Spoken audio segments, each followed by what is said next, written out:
years ago.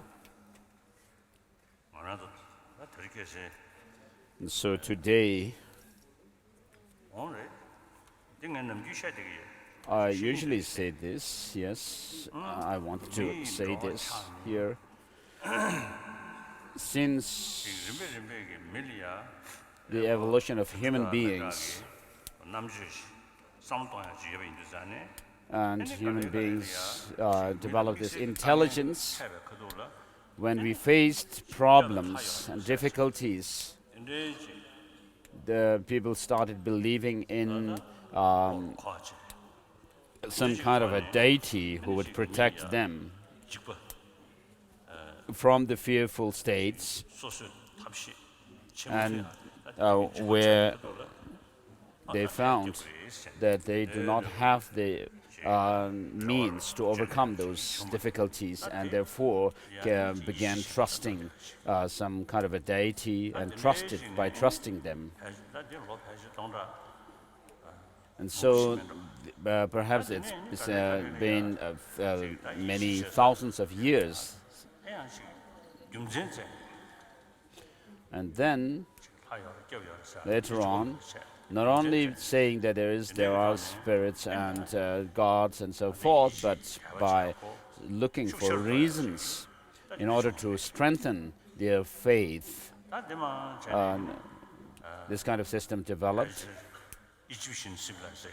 And so the Egyptian civilization developed about 5,000 years ago, and also the Chinese civilization around 5,000 years, and then the Indian Indus Valley civilization about 5,000 years ago developed. And so people's understanding, mental capacity developed stronger. And then philosophical ideas also, explanation of philosophical ideas developed as well in order to strengthen and our faith. And as I said in the last days, so many of you know this, of course, but some of you may not have heard me saying this. One time in Amritsar, there was an international interfaith meeting, a seminar sort of thing, led by some Sikh practitioners. And then there were many other representatives or participants from different religious traditions. And there was one Sufi scholar, Sufi, which is one sect of within Islam. And so they emphasize compassion, love. And so this Sufi scholar said that all the religious traditions of the world answer three questions. The first question being, what is a self? What is I or self? And then second question is whether this I or self has a beginning or not. And then the third question, whether this I or self has an end or not. And so he said all religious traditions find answers to these three questions. So this is very nice way of putting. And so with regard to the first question, what is the self? So before Buddhism came into this world and after Buddhism came into this world, all the religious traditions other than Buddhism believe in a self which governs our body and mind combination or aggregates. And so what we in Buddhism is called, termed as a unitary, permanent, autonomous self, whereas Buddhism says there is no such a self. This is just philosophical developed idea, an adventitious idea, which in turn comes in our mind because of our innate clinging to the self. And therefore,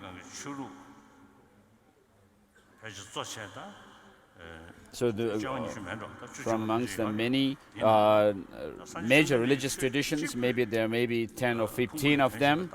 So it is only the teaching of the Buddha in which it is said that there is no self. And then regarding the second question, whether the self has a beginning or not. So there are theistic religions and non-theistic religions. We can divide the religious traditions, major religious traditions, in these two camps. And so the former group, the theistic religious traditions, say that the self comes into being at the time of creation. And so I know many Christian practitioners, and there are people who Christians, a Christian who was a practitioner as well as a scholar. I asked him what is wrong if Christianity believed in a past life. And so his answer was there can't be, there is no previous life. This very life was created by God. And so this is a powerful answer, because when you say that this very life was created by God,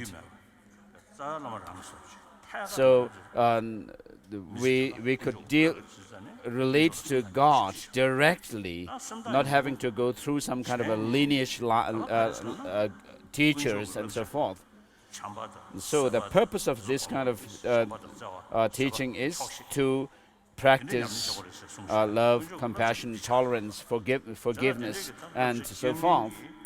And so these the messages which are given in this kind of tradition gives a very strong determination and belief and trust in God to actually carry out the will of God. And then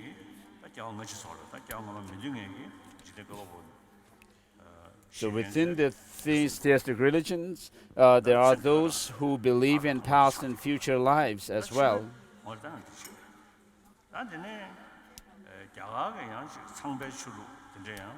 So within the Indian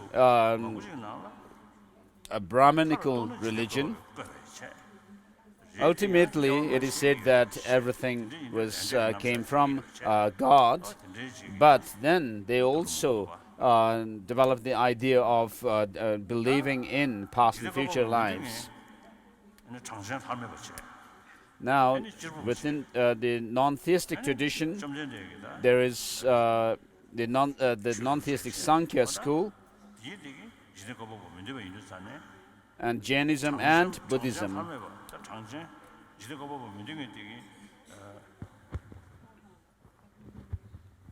So, amongst these, the first one, non-theistic Sankhya school, says that the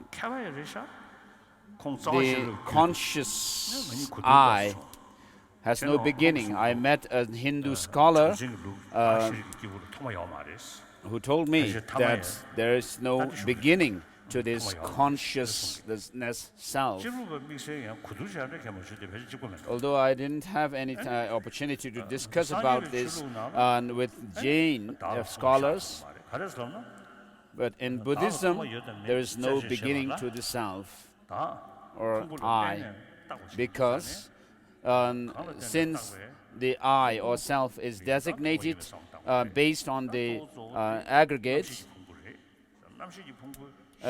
mainly the consciousness aggregates,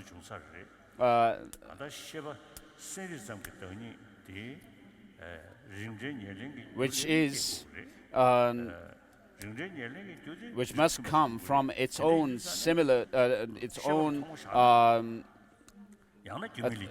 kind, types, which is similar to it. Because if it didn't come from such a cause, it must either come from come about without any causes, or from incompatible causes, or some permanent, unchanging cause. So that is not feasible. And therefore, in Buddhism, there's no belief in a creator God, nor a belief in a permanent, unitary, autonomous self, or Atman, or soul. And the self is without beginning. Now, with regard to the third question, whether the self has an end or not, so when we discuss with non-theistic religious people, what happens after we die?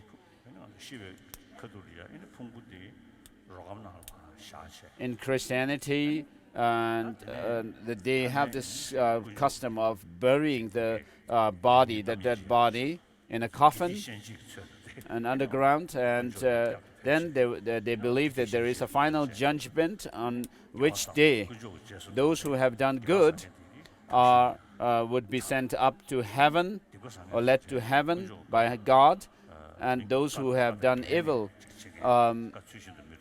and who have gone against the will of God and who have been disobedient to God would be sent to hell. And so, of course, if you reach heaven and you live there forever, then it's okay. But how about those who go to hell and who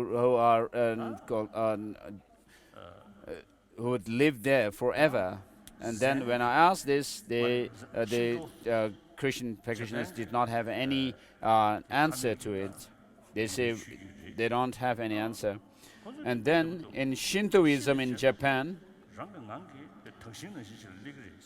so they say that after death, automatically the person would go to some kind of a heaven or paradise. So this seems to be quite good, doesn't it? And so the ancestors who have died, they say, are living happily. And then, as Jainism says that once one attains moksha, then one remains and forever. And then the Sankhya school says that once you attain the moksha, one actually merges with that Paramatma, the God. Whereas in Buddhism, except for some sub-school within Vaibhashikas, Vasiputra or something like that, then who say that after becoming Arhat and when you die, there is no more of any continuity of your mind or anything. And so that is the end of yourself. Whereas the other schools within Buddhist philosophical systems say that self does not have an end.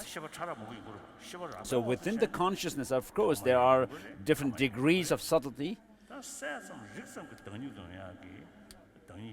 So there are the gross states of mind or consciousness and the subtle ones. And so the mere luminous or clear and cognitive nature of the mind cannot have any end, because if you do posit an end to it, then there will be logical fallacies that you would have to face. And so the afflictive emotions, which has their own counter measures, because of that they can be ended, but the mere nature of the mind, which is luminosity and awareness, does not have any counter measures or antidotes that can actually seize its continuity. And so all the negative emotions which are distorted in terms of their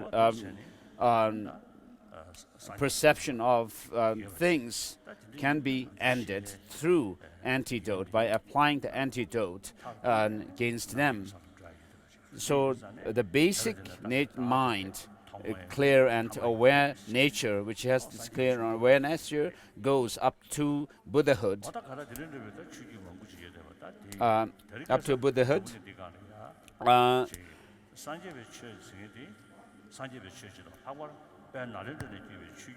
And so Buddhism in general, and particularly the Buddhism which has come from the Nalanda tradition, in which many people who actually do investigation and research find it quite interesting and admirable. And so, since around 3,000 or 4,000 years, these religious traditions with some philosophical grounding developed in this world. So since 3,000 to 4,000 years, until the last 200 years, until before the last 200 years, these religious traditions actually have been in the world. And then around 200 years ago, people started investigating the external things, matter. And so, because of that, what we actually expected expected to come through prayers and so forth, because of the scientific and technological developments, because they could be achieved easily, and therefore in the last more than 100 years, because science and technology actually brought about the things practically to people, and therefore people started believing in science and technology more. Although we have although there are many people who follow religious faith, but people in general started putting their trust and belief in science. Then, towards the end of the 20th century,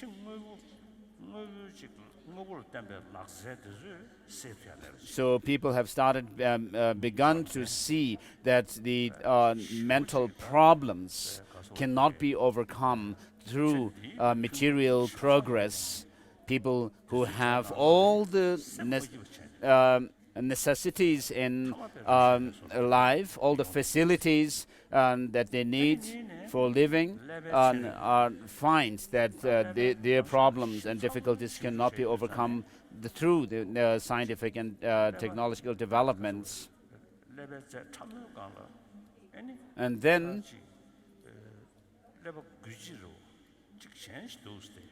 And then some neuroscientists, brain scientists, have now found that there is something which can actually, something which is different from the, apart from the brain, which can actually impact the brain itself.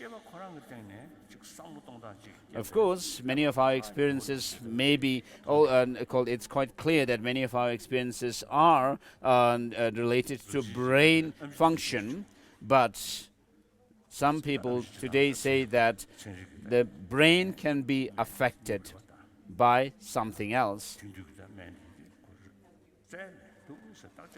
And so these people are those who have been doing research and investigation. So through their research and investigation and experiment, they found such things. So we need also to do that in our medical system. So medical doctors have found these things. So I had a discussion with a medical scientist. Because of course, we can experience ourselves that due to some change in the brain, we've experienced different, we undergo different experiences. But I said that without there being any kind of disturbance in the physical elements and the brain cells and so forth, merely by bringing up some thought in us, isn't it possible that there's something going on in the brain, a change? And this doctor, the medical scientist, said that it seems it's possible, but this cannot be true. So this kind of scientists are more narrow-minded and radical scientists.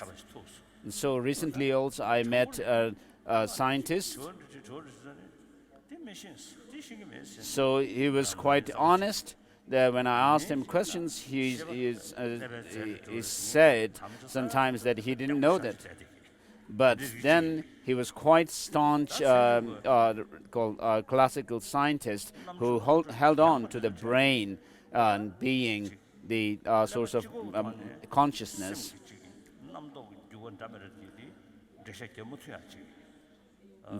Whereas there are some other scientists who are not able to describe experiences, consciousness, only on the basis of the brain function.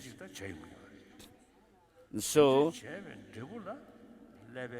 some experiments are done where people only use their thought processes to make change in the brain.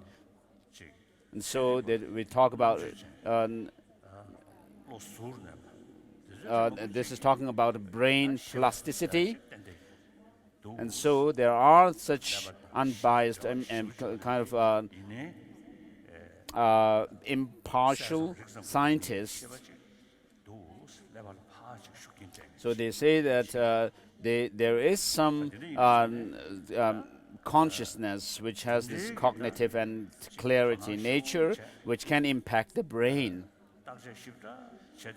And so such scientists who do this rigorous kind of investigation and research, so because the religious traditions, Indian religious philosophical traditions, and particularly where there is the practice of shamatha and vipassana, single-body concentration and insight, penetrative insight, and also in Buddhism, which we talk about the transformation of mind. So what is transformed is the mind, and what transforms the mind is the mind itself. And then the problems, the negative emotions and so forth, which actually taint our perceptions and experiences, is in the mind itself. And what is tainted is the mind itself. And therefore, in Buddhism, we only need to think about the mind itself. And so, regarding the explanation of mind or consciousness, there's no way other than explaining the mind, because samsara, nirvana is explained on the basis of mind, and then samsara too. And therefore, there got to be lots of explanations of mind in Buddhism, and therefore these impartial scientists usually they take interest in what I call the Buddhist science, on the basis of which we, through Buddhist science, we see the reality, and on the basis of that, then we do the practices, and therefore the Buddha has shown the ground level truth, and then the path and the ground, and the result. And so, although science and technology has reached a very advanced level of progress and development, so a great scientist, Einstein, has said that of all the religious traditions, only Buddhism can go parallel or side by side with Buddhism, with science. I'm sorry. So we are followers of Buddhism traditionally, although there is lots of vast explanations, of profound explanations of in Buddhism, which is taken interest in which even scientists take interest. So we can explain Buddhism to others based with regard to practice of morality, on being honest and just, on the basis of understanding the reality on the ground level, and then develop the philosophical ideas, and then practice warm heart and produce good people. So we are supposed to be following such a tradition. So whether we really understand Buddhism or not, we are the ones who say, I take refuge in the Buddha, Dharma and Sangha. Although we may be able to explain a lot, give explanations, but when it comes to real practice, you may show your true color, as it is said, that when you are happy and at ease, you may appear to be like a religious person, but then when you really confront difficulties, you would actually show your true color. And so, many people who are not traditionally Buddhist take interest in our tradition, Buddhism. And then many Chinese who visit Tibet and really admire Tibetans. As I had said earlier, that we should not cause degeneration to our quality. So Buddhism has a value, and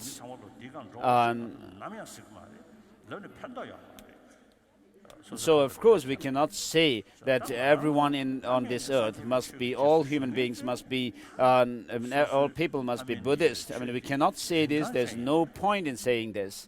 And so we need to see the value of Buddhism, which is our traditional religion, and it is something which can be actually proved through reason. And when you actually apply the teaching within yourself, it is beneficial also. And therefore, we need to really know what our tradition is, as to how to transform our mind, which is taught in the Lam Rim text that we read in the last many days.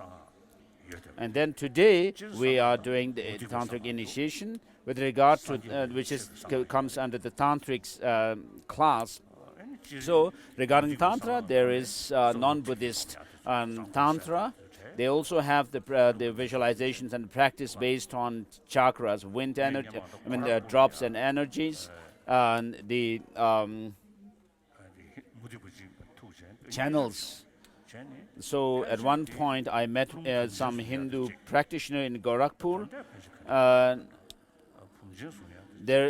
they have the practice of what is known as holding the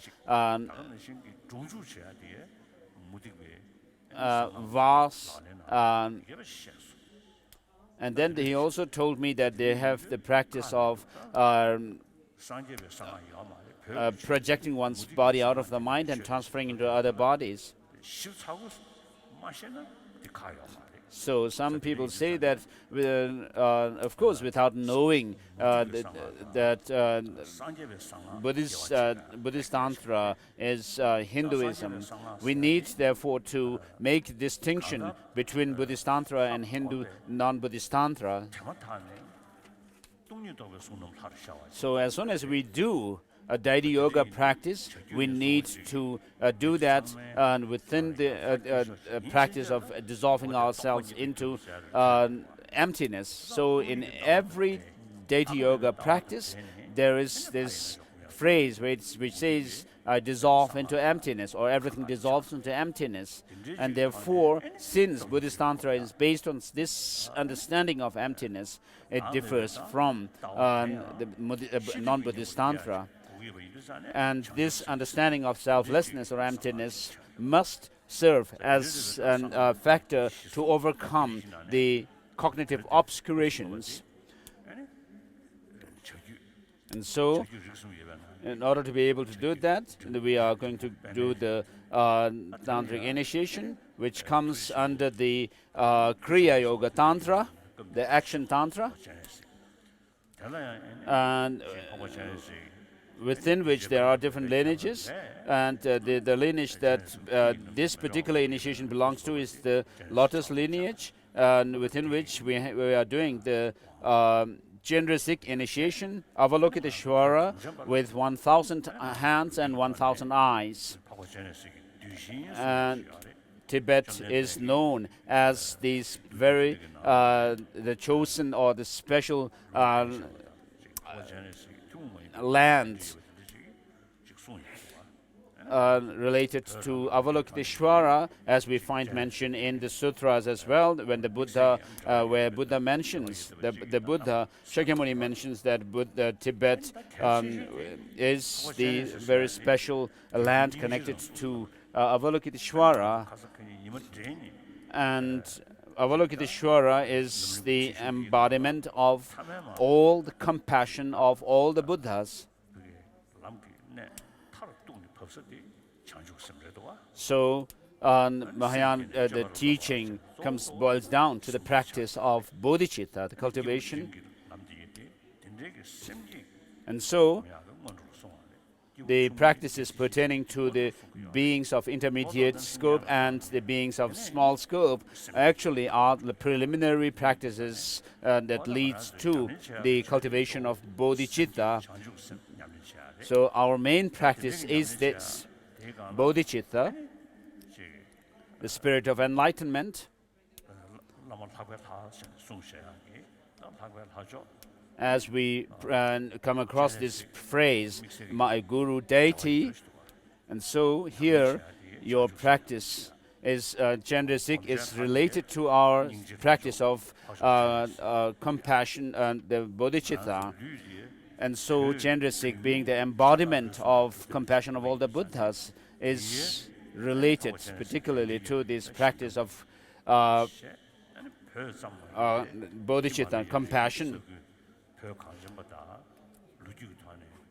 And Tibetans biologically seem to also have some affinity with Avalokiteshvara, and also the trans-Himalayan regions of India and other countries, as well as Mongolian and so forth.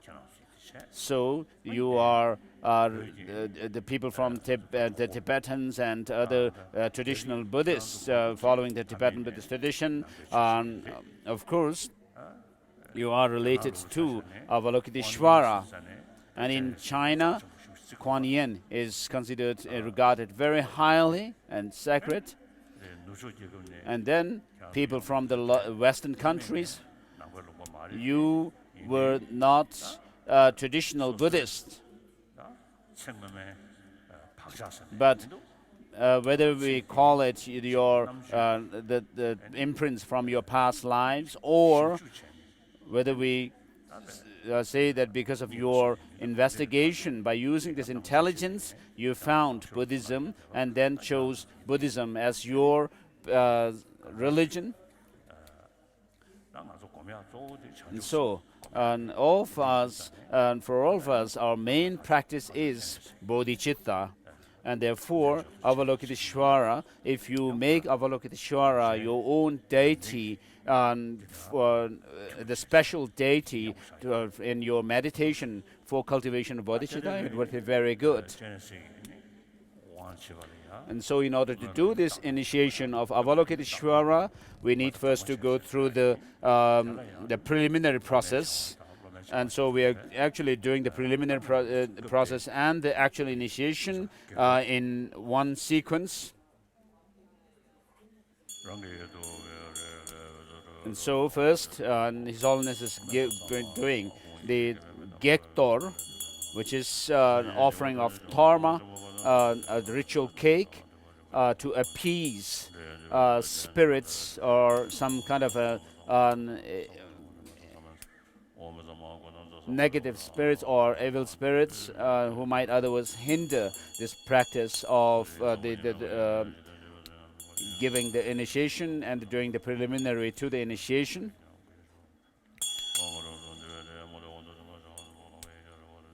So these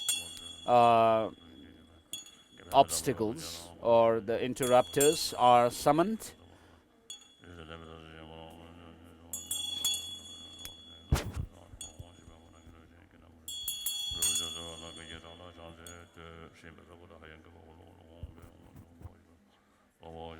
So if the Dharma is blessed,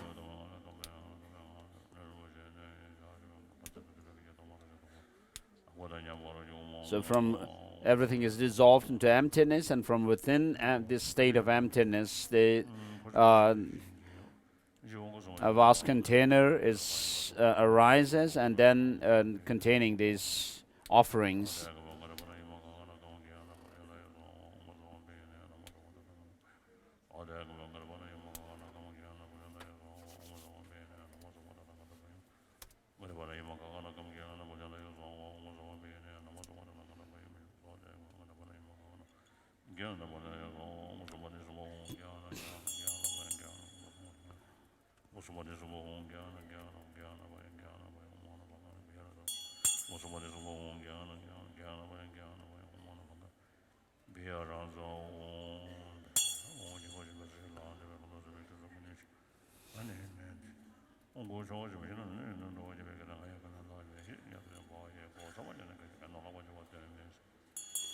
So these obstacles or the interrupters are asked to come forth and accept this Dharma offering, and are asked to leave this place in a peaceful way.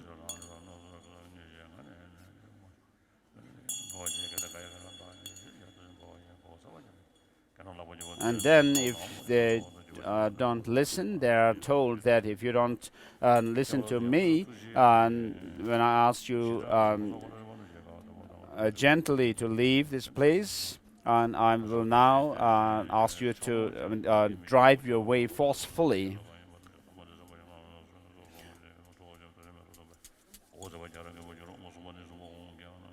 So they are sent away.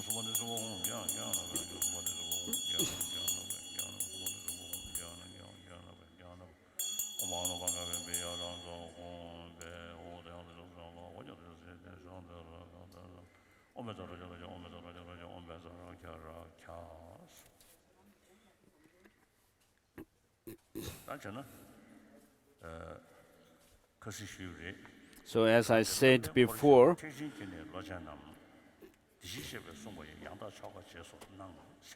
so this initiation is given to, as this Tantra says, of course, the monastics, nuns and monks have your own vows already, the monastic vow, celibacy vow, the vow of celibacy. Whereas for the lay people now, if you could take the lay person's vows, upasaka or upasaki vows, and on the basis of that, if you could take the initiation, it would be very good. So the lay people, amongst the lay people, if you wish to take the 5 precepts of a lay person, the 5 precepts being not killing, not stealing, not committing rape. So whether you take a vow or not, if you commit these negative actions, you would have to face legal suits. So you cannot say that I'm not going to take the upasaka vow, but go to steal or kill somebody or steal somebody's possessions or commit rape. You cannot do that. You cannot say that. So in any case, you will have to keep away from these 3 negative actions. And therefore, with the goal to attain liberation, which is the freedom from all the negative emotions, and ultimately to become omniscient state. I mean, to reach the omniscient state of Buddhahood. And if you keep these vows, I mean, it would be good. And then the 4th precept is telling the grave lie, which is to proclaim that you, even though you do not have any supernatural or supernormal powers, you are claiming to have them. Of course, for the ordinary people, this may not, you may not be at risk of committing this kind of grave lie. But for people like me, who sit on thrones and give teachings to others, and then they may have this kind of risk, and then they also would, when they are desperate, lie to people, saying that they have clairvoyance or bodhicitta experience and so forth. And so, if you do it intentionally, if you commit this kind of grave lie intentionally, then this is a grave lie. But there are some people who kind of lie to others without really being aware of what they're saying. And so there was once one Westerner, he told me that he had dreams of Buddhas and Bodhisattvas. Perhaps he saw Thangka paintings of them in his dream, and he said, maybe I have reached the first ground of Bodhisattvas. So I didn't say it's not the case, but I told him that there are many other qualities that you develop when you reach this first ground of Bodhisattvas. So there are such people who are totally disillusioned when they see such good dreams about deities and lamas and so forth, and claim that they have very special qualities. And so, those of you, the Westerners, the 5th precept is giving up alcohol, with which you may have some problem, the Westerners and other lay people. So it would be best if you could give up alcohol. If you cannot give up, then I usually tell this story that in the 1960s, in Dharamsala, there was a old Tibetan man who had come from the western part of Tibet, and he took these 5 precepts from my senior tutor, Ling Rinpoche. And having given these precepts, then when Ling Rinpoche explained the precepts and came to explaining about not taking alcohol, this man said, I cannot give up alcohol. And so Ling Rinpoche very skillfully and kindly told him that in that case, take very little chunk, and not to the point of getting drunk. And so, in your case, even if you have to take alcohol, don't drink alcohol to the point of getting drunk. The best is not to take alcohol at all. And so if you think that you cannot take all the 5 precepts, then there's a possibility of taking 1 or 2 or most of these precepts. But here we are going to do all the 5 precepts. And so first of all, those who wish to take this vow, please make 3 prostrations. If you have space to stand up and make and prostrate, imagine the Buddha in the space. So the Buddha, who is our founder teacher. So as Master Tsongkhapa says, I prostrate to you, the marvelous and wondrous teacher. So think that he is your only protector and refuge, guardian. And so make 3 prostrations to the Buddha first.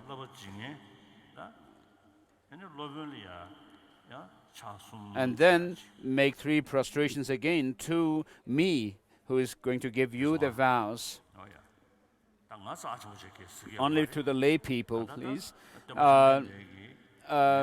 So I'm not saying that I am somebody very holy or sacred, but this tradition has come down in an unbroken lineage, beginning with the Buddha.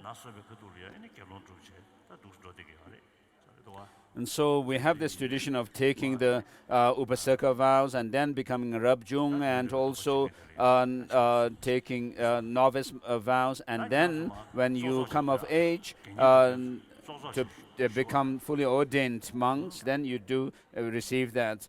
And so those of you who are taking this Upasaka vow, please kneel on your right knee. And whatever vow you take, it has to be based on taking refuge in the 3 jewels. So with regard to this practice of taking refuge, the Buddha is the teacher, and then the Dharma is the actual refuge, and then Sangha are our helpers or assistants. So the Dharma jewel is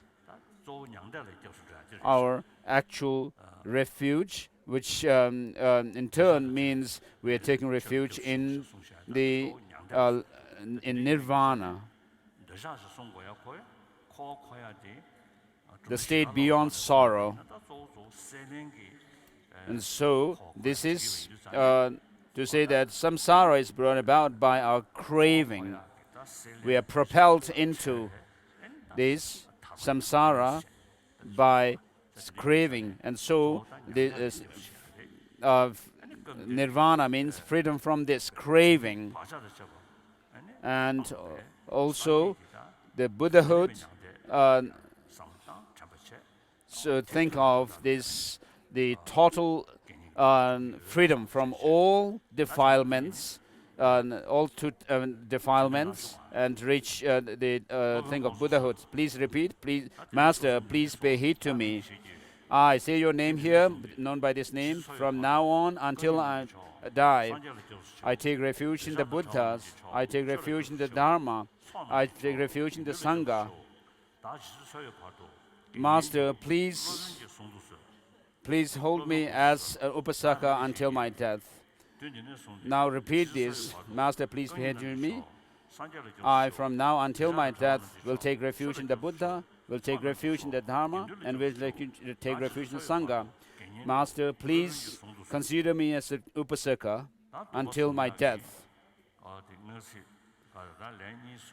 And so you have said these lines 2 times. Now at the end of the 3rd, when you say, consider me as an Upasaka or a lay person with vows, when you say this, when you repeat these lines, consider me as an upasaka, I will snap my fingers like this, and at that point, feel convinced that you have received this upasaka with 5 precepts. The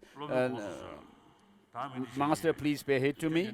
I, known by this name, from now on until my death, I take refuge in the Buddha, I take refuge in the Dharma, I take refuge in the Sangha. Master, please consider me as an upasaka, until my death. Okay, please sit down. So now you have become Genyans or upasaka. And with regard to the Bodhicitta ceremony, we'll do it during the process of the initiation. And now let us give a mandala, offer a mandala of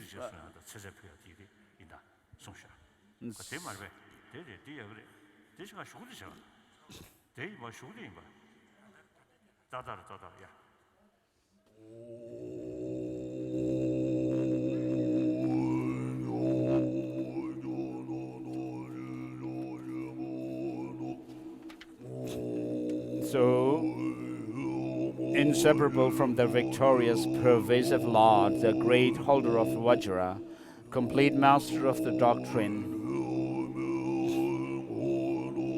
refuge and protector, Lord of the victorious ones, omniscient one, great gifts, venerable Jambil Ngawang, Lozan Yeshe, Denzin Gyatso, Lord of the 3 planes of existence, the unequaled one, glorious and noble one. In order to receive the holy, in order to receive from your holy mouth the profound Dharma discourse.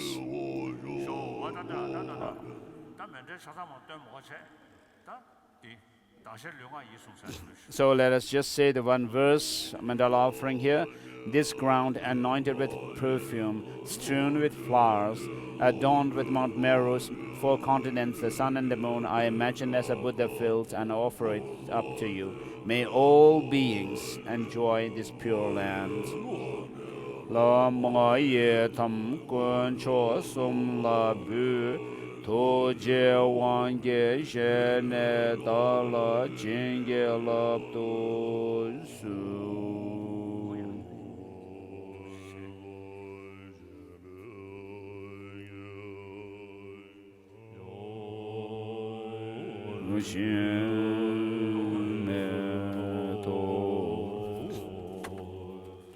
Determined that Ashen Lunga Determined Nye Diloshes.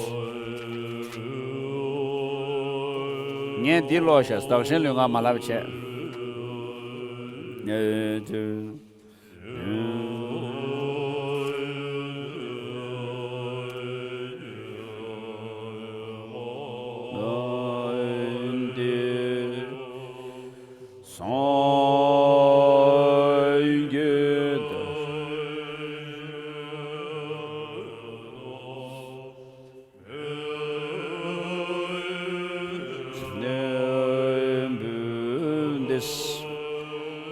Universal grounds anointed with perfumes, strewn with flowers, adorned with Mount Meru, the 4 continents and the sun and the moon. I visualize it as Buddha filled and offer it up to you.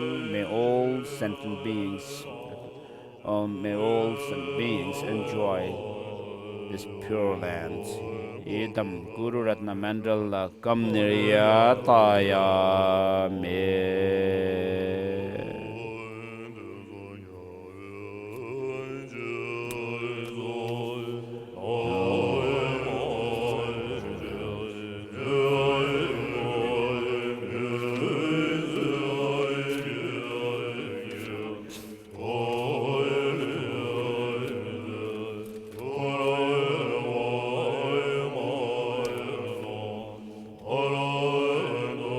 Goramindu.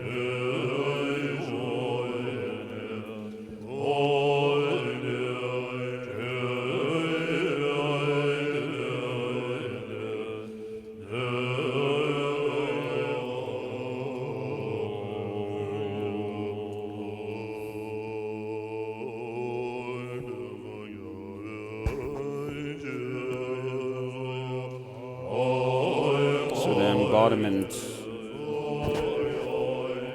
or the personification of all the Buddhas of the three times, my Guru,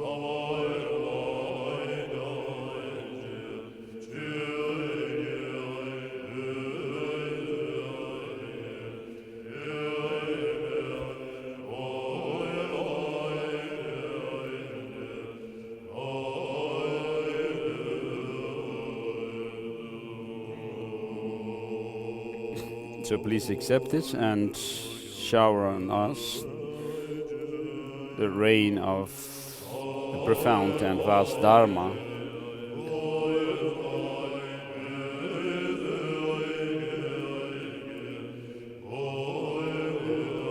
So this personification, O Guru, personification of the Buddhas of all the Buddhas of the three times,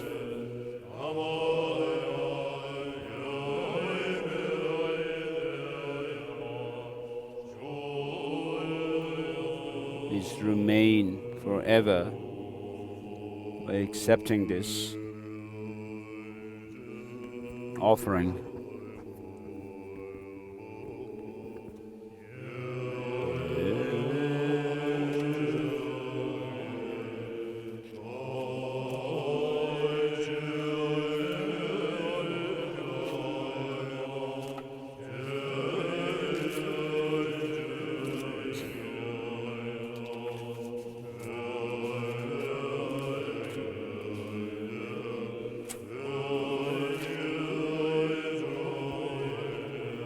Tsikare.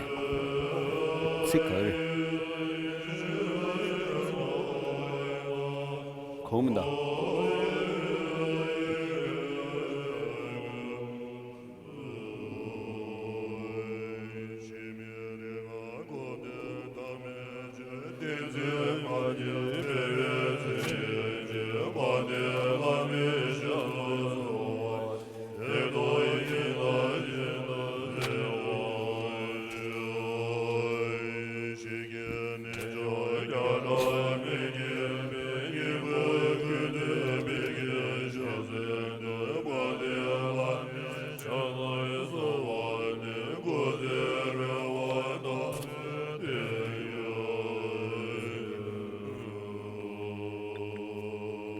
May the precious Guru live adamantly, without destruction and decay.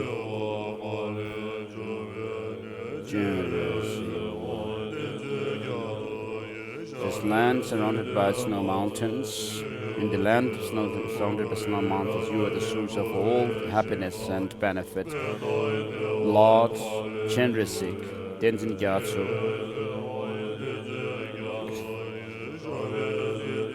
please stay and live until the end until the samsara ends. Jungwe ne chenre singwan tenzin gyatso, shape sinte pardo ten gyorochi. Sondo jobe lam chechere sente kanjen tenju kwen. Protector of the land of snows, and the beings of the land of snows, who makes ever clear the teachings of dependent origination, emptiness and compassion. May all your noble aspirations be fulfilled without a hindrance. Aya idam gurranamental kamniyatayam.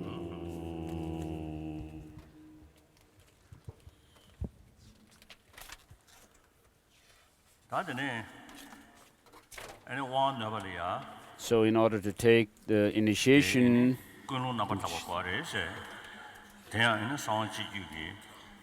It is important to have the correct, pure motivation. So in the secret, general secret tantra, it is said some seeking to practice secret mantra wish to enter the mandala here. Some others desire merit, and still others seek something other than that.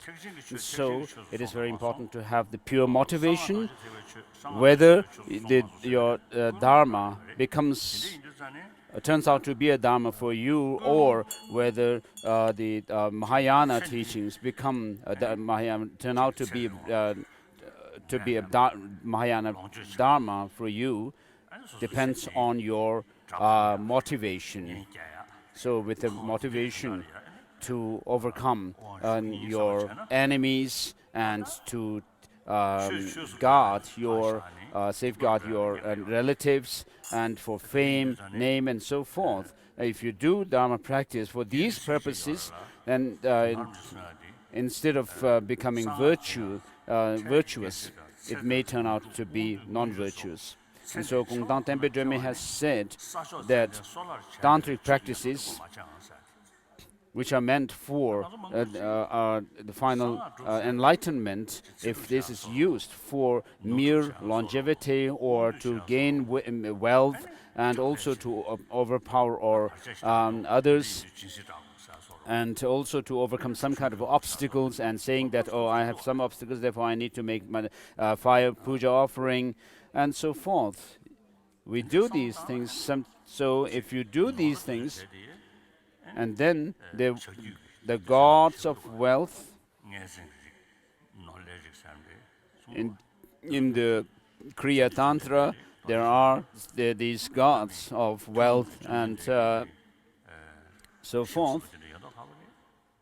Of course, there may be those who have actually met with the Buddha, and also those who are bound to oath by our past great beings, masters. So such practices, if we actually use them merely for gaining wealth and so forth in this life alone, such deities that are bound by oath and also by the Buddha actually are meant to help us, to lead us to Buddhahood.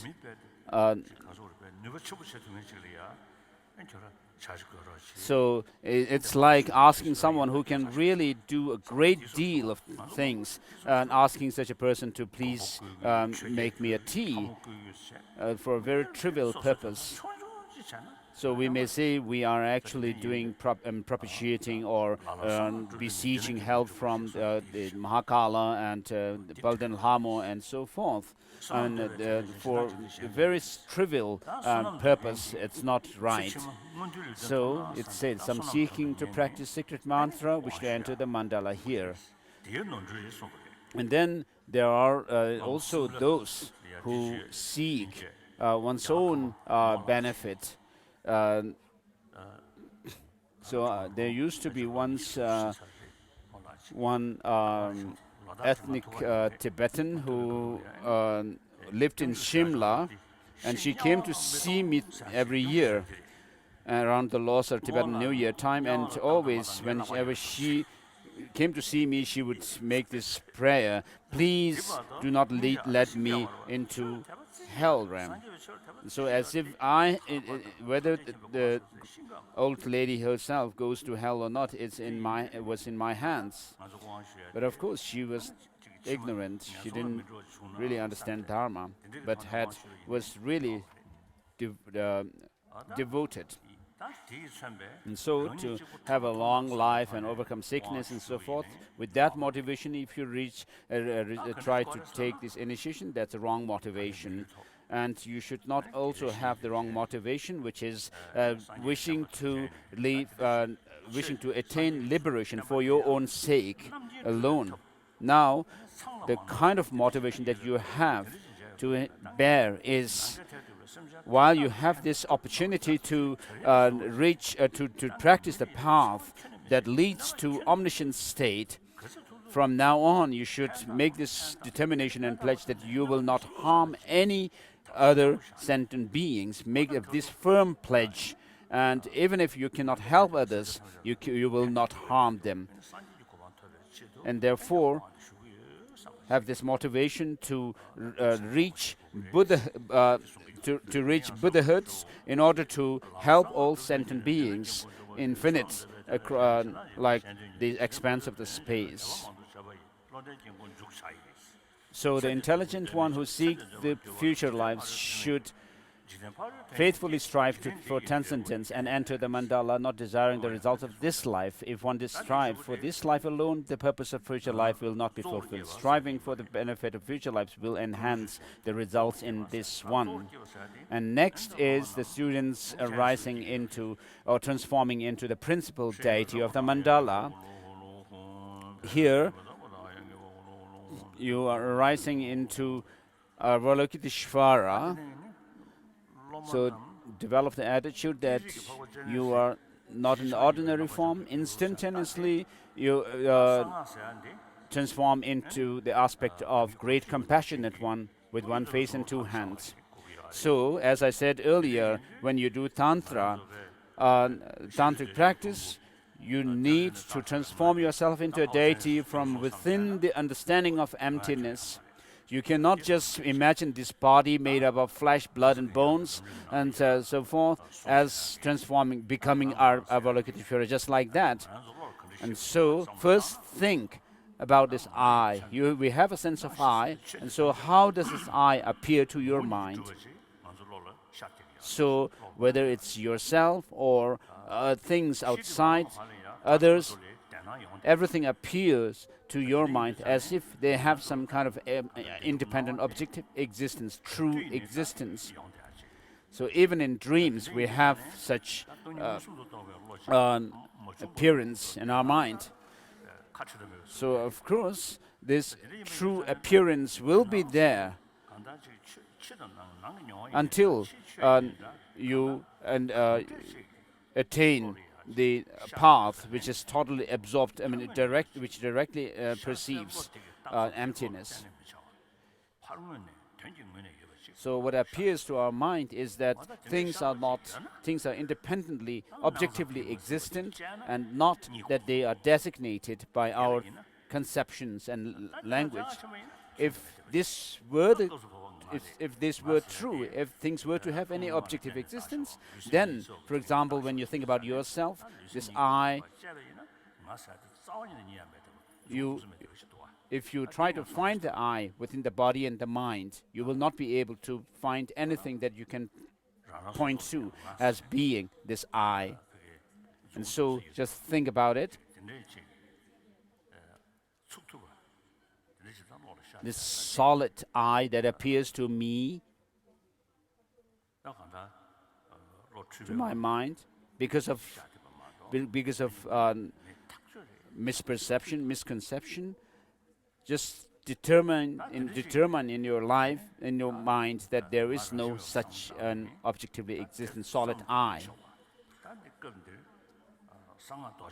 So since here we are doing this meditation on emptiness in relation to a deity, we also need to withdraw all the ordinary perceptions, and also this impure body and mind has to be withdrawn. The perception of it has to be withdrawn. And so everything, including this I, is empty of inherent existence. So meditate on emptiness, and from within this meditation on emptiness, then think that you transform into Avalokiteshvara with one face, two hands. and making request. Oh, please repeat. Oh, bliss, great bliss, you are my teacher. So, Master, please pay attention to me, to the firm way of great enlightenment. I beg you, oh great protector, please grant me the pledges. Please grant spirit of enlightenment to the Buddha, Dharma, and the Sangha. Oh protector, please lead me to the supreme city of liberation. Oh protector, please lead me to the supreme city of liberation.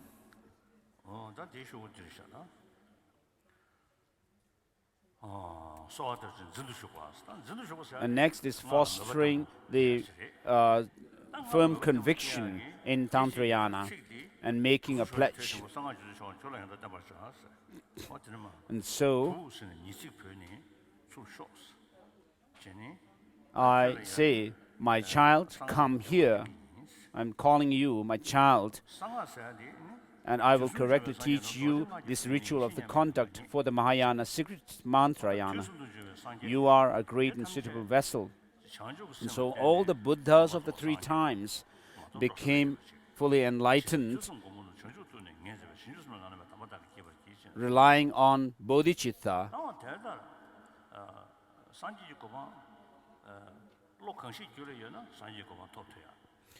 And so, if you have one thing, you reach enlightenment, Buddhahood, and if you do not have it, you won't reach it, which that is Bodhicitta.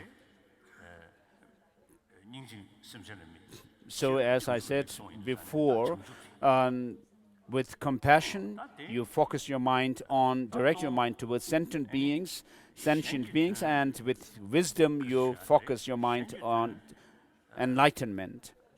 Now, in order to be able to fully fulfill the interests of other sentient beings, you need to know the different mental dispositions, interests, proclivities of others, without which you cannot fulfill their interest. Now, in order to be able to give teachings in accordance with these different interests and proclivities and mental dispositions of sentient beings, effortlessly, so which has to be understood on the basis of understanding what is known as the one taste of body, speech, and mind, or the three secrets, wherever the mind goes, there is the body and the speech. So without attaining this body, speech, and mind being of one taste, you may be able to serve others, but just partially. So as we say, my mind goes there, but my body cannot. So it would be like that. So this one taste, body, speech, and mind being of one taste, does not come from incompatible causes, but compatible causes.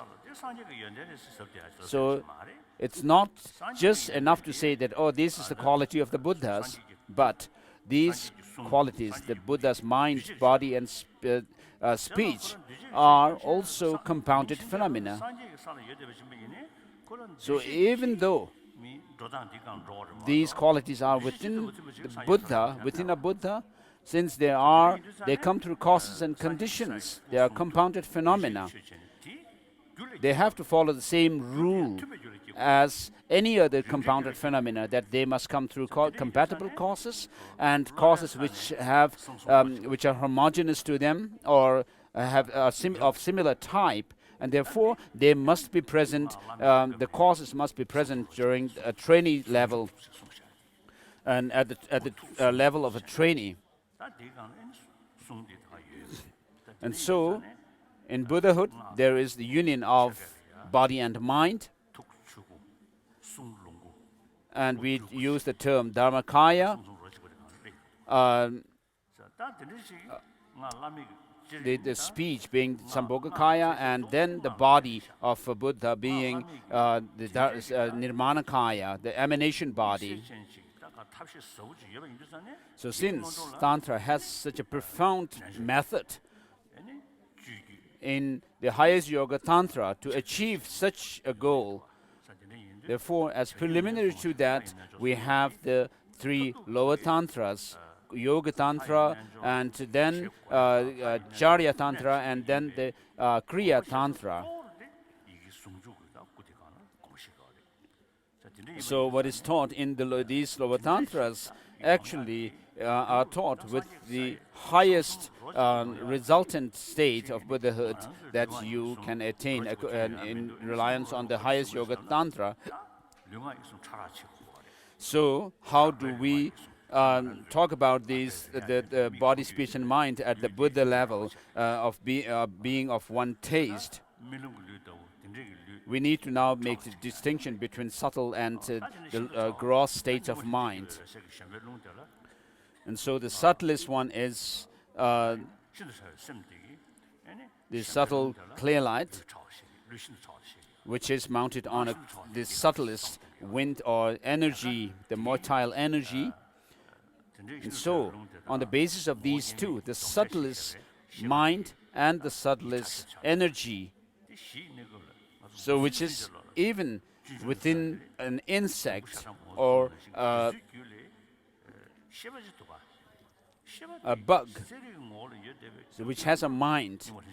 And so that mind has this basic nature of clarity and awareness, nature of the mind.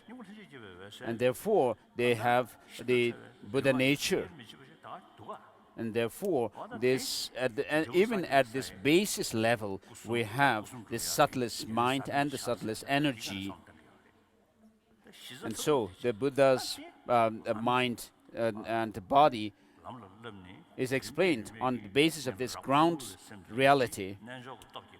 And so, through our yogic practice, we actually dissolve the gross states of mind and energy into, and then actualize or make these subtlest ones manifest. And so according to Guya Samaja, we talk about attaining the pure and impure, impure and pure illusory bodies, and in Kala Chakra we talk about the empty form.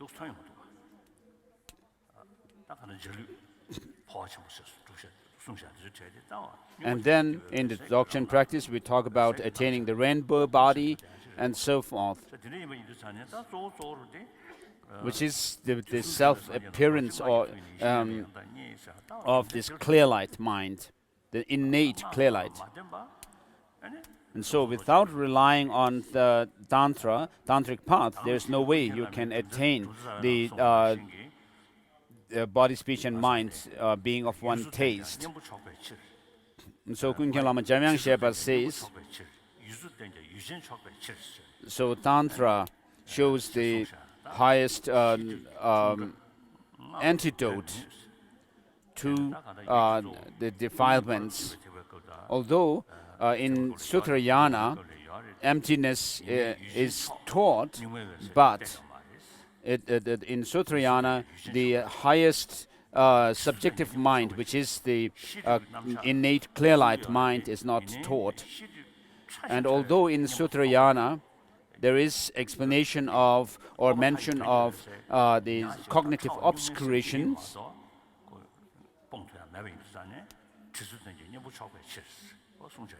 but in Tantra, the highest method to overcome that is taught, which is not taught in the Sutrayana. And so,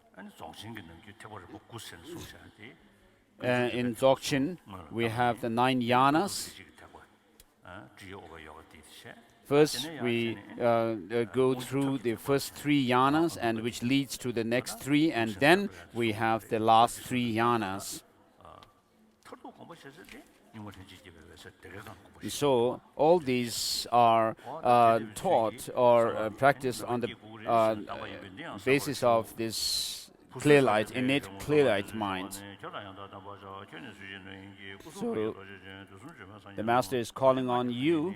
Come here, my child, I will correctly teach you this ritual of contact with Maya and Astana's mantra. You are a great and suitable vessel, possessing the Vajra body, speech, and mind. All the Buddhas of the three times found the perfect, unequal, exalted wisdom through the power of this Vajra mantra. The line of Shakya, Shakyamuni, and the other supreme ones use the unparalleled practices of the secret mantra of to destroy the hordes of incredible powerful evils. After knowing the world would follow them, So next we will do the bodhisattva, generating bodhicitta, and then through a ritual, and then take bodhisattva vows. So this tradition of taking the bodhisattva through generating bodhicitta through ceremony seems to have been broken at some point.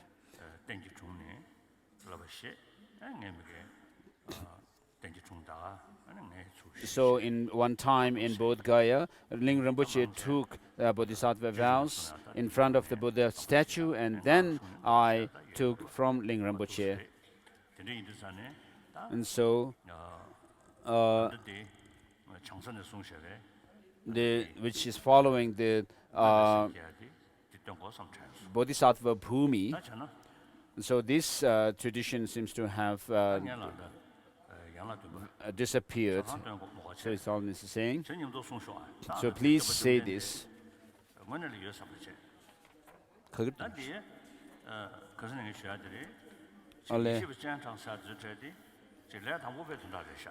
And so, with regards to bringing down the invoking wisdom beings to come down,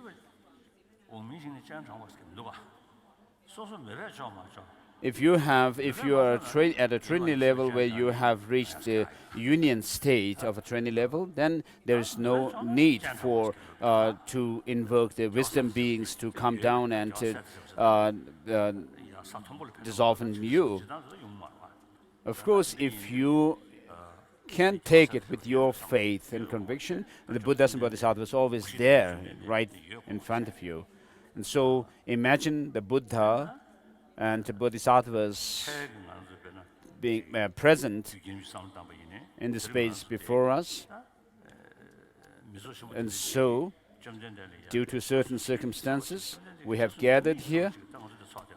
We are followers of the Buddha. We take refuge in him. And so, when we are really devoted to the Buddha, there is no way the Buddhas can actually forget us. So they always have their compassion to us. So at the end of the Heart Sutra, we find mention of a Buddha actually acknowledging what the Avalokiteshvara had said by saying, well said, well said. Son of the lineage is like that, is like that. And so, anyway, we are followers of the Buddha, and we have devotion and faith. And so we have the conditions for the blessings of the Buddha to come to us. And so imagine the Buddhas and Bodhisattvas in the space, and we'll say the 7-limb practice, just the verse, final verse, dedicating the root. Whatever slight positive potential I may have created by paying homage, offering, and confessing, rejoicing, and requesting the Buddhas stay and teach, I now dedicate all this for full awakening. Whatever slight positive potential I may have created by paying homage, making offering, and confessing, rejoicing, requesting the Buddhas to stay and teach, I now dedicate all this for full awakening. So those who have bad knees or bad legs, just keep seated, whereas those who have no problems, please kneel on your right knee.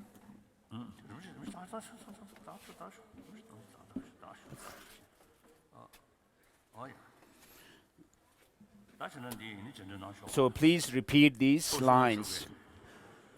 Buddhas in the three on the 10 directions and bodhisattvas, please pay attention to me.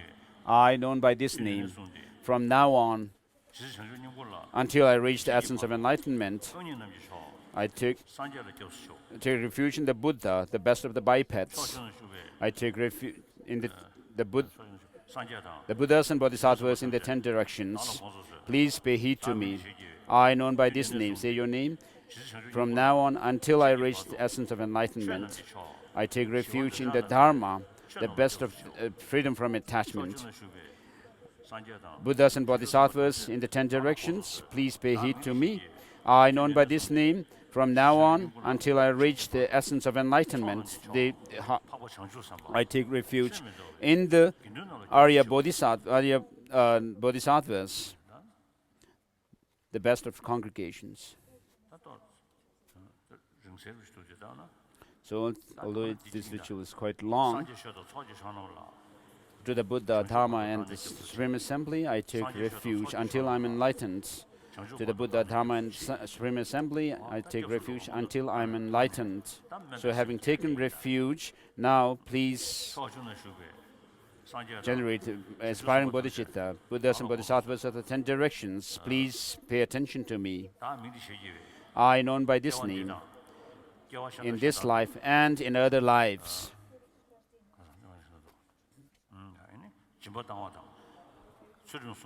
My practice of generosity, keeping morality, patience, practicing patience, and whatever virtues I have created, all of this, just as the Arahats of the path, and the Buddhas, Bodhisattvas, and the Bodhisattvas on the great grounds, just as they have generated the mind of enlightenment, I too, known by this name, will generate this aspiring bodhicitta, aspiring to the final full enlightenment. I will liberate those not liberated. I will release those not released. I will relieve those not relieved, and I will lead to the full state beyond sorrow, those who have not reached it. Through the accumulations that come through generosity and so forth, may I become a Buddha to benefit all sentient beings. So this is generating the aspiring bodhicitta. Now, think about this aspiring bodhicitta and pledge that you will not give it up at all.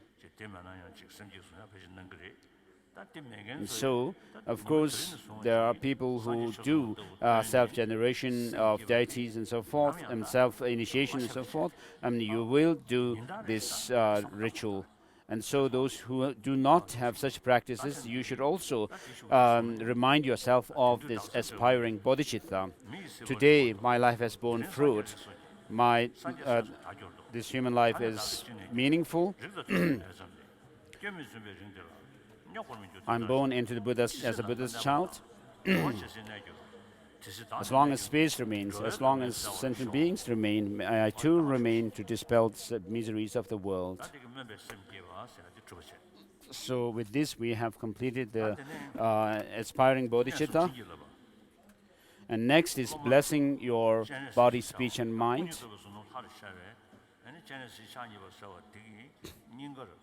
And so, you having arisen into the Avalokiteshvara, imagine Om on your crown, A at your throat, and Hum at your heart. So these three letters mark your three places. So when I say Hum, A, Om, and touch your heart, throat, and the forehead, the three letters on these places, imagine that imagine receiving all the blessings of the body, speech, and mind of Avalokiteshvara. So here, the term Chin Lap for blessing has the meaning that Chin means magnificence, splendor, and Lap has the meaning of changing, transforming, as Ling Rinpoche always used to explain to me. And so, the meaning here is making transformation through the magnificence. And so, through the Lama, through the magnificence or the of the Lama and all the objects of refuge. So our mind, which is selfish, is transformed into cherishing others over oneself, and that is the undisciplined mind is transformed into a disciplined one, and also this clinging to true existence, independent existence in things, transforming into the realization of non-inherent existence in things, the perception. And so we are creating the auspicious circumstance, and here at the outset. And so imagine that these three letters are touched, Hong, Ah, and Om, marking your heart, throat, and forehead, and you are blessed. And so having been blessed in the past, when you see something with your eyes, or hear some sound, or smell with your nose, when you actually come across these objects of senses, you actually, they appear to have some independent existence, and you also cling to them as having that kind of existence. And so, whereas this has been the case with us in the past so far, now you should be able to see these things as like an illusion, having no intrinsic or inherent existence. And so you have already dissolved yourself into a deity, and dissolved yourself into emptiness, and from there arisen into this deity, Avalokiteshvara.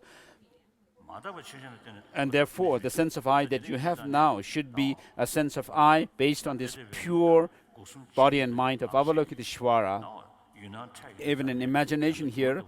And so this everything that appears to you, this sight, sound, smell, and touch, and other phenomena should appear to you as if they have, like an illusion, that they do not have any inherent or objective existence, independent existence at all.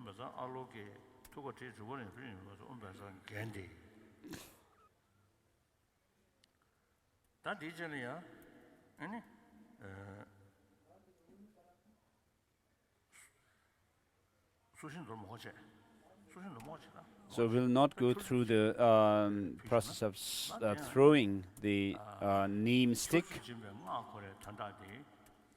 So the mantra for this, the blessed water, a handful of water that you will receive.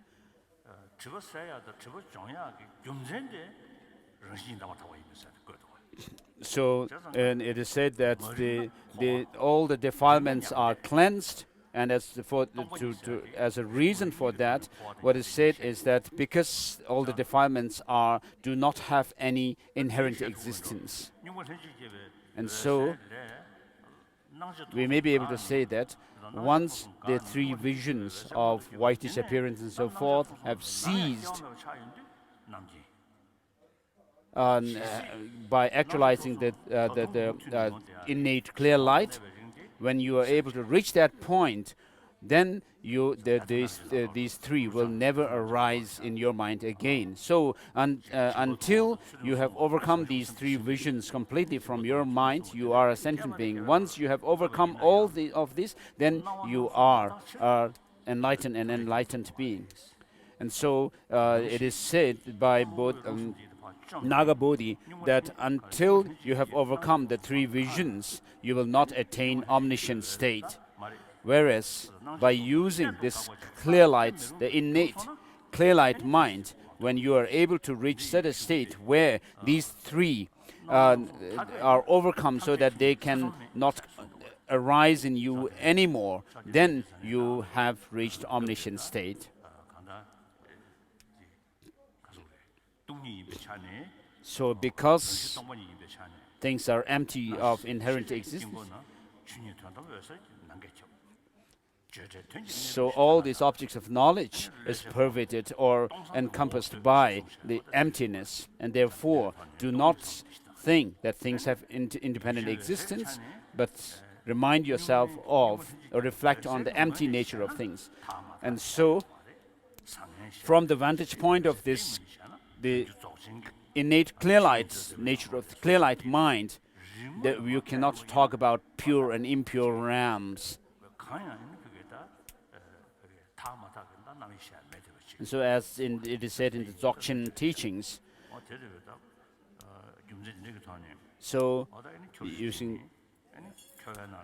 with these reasons, take a handful of water, a scoop, as we say, a handful of water, and then you take 3 sips.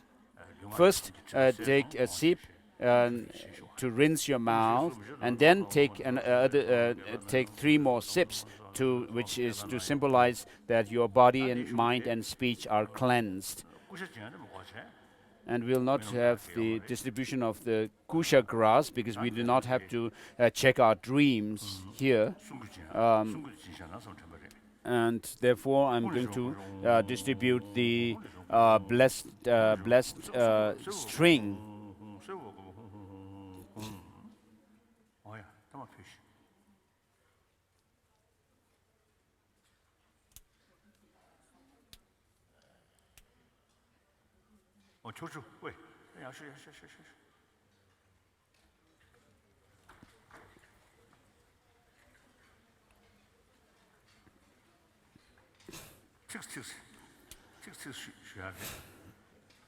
And so you'll get just a small amount of water, this blessed water. Take 4 sips. First, rinse the mouth. With the first, you rinse your mouth, and then with the second, third, and fourth, you imagine as you take them that this blessed water cleanses your body, speech, and mind. And then for the string, the mantra is Om Buddha Maitri Raksha Raksha Sarvana Swaha.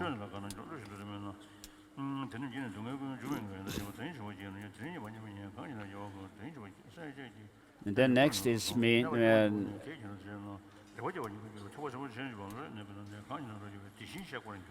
inspiring delight in the disciples and giving instructions on that.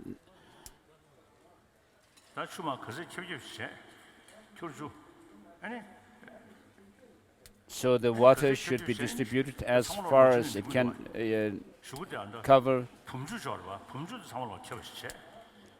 So this handful of water that you receive, if you don't get it, don't mind. When we distribute the next blessed water from the vase, then everyone should get it. And so with this, we are done with the preliminary process of the initiation of Avalokiteshvara. Now we are into the actual initiation. And so, with this initiation, what is done is your mind stream is made matured. In the highest Yoga Tantra, we have the 4 initiations. Because we have the seed for the 4 Buddha bodies innately within us. And so, if we think about the only the uncompounded Buddha nature, then we do not need to talk about being a seed or anything. But here we are thinking about the compounded phenomena. And so in Buddhahood there is this term, Lenjikyebeku, which is this spontaneously emerging Buddha body. In Kalachakra,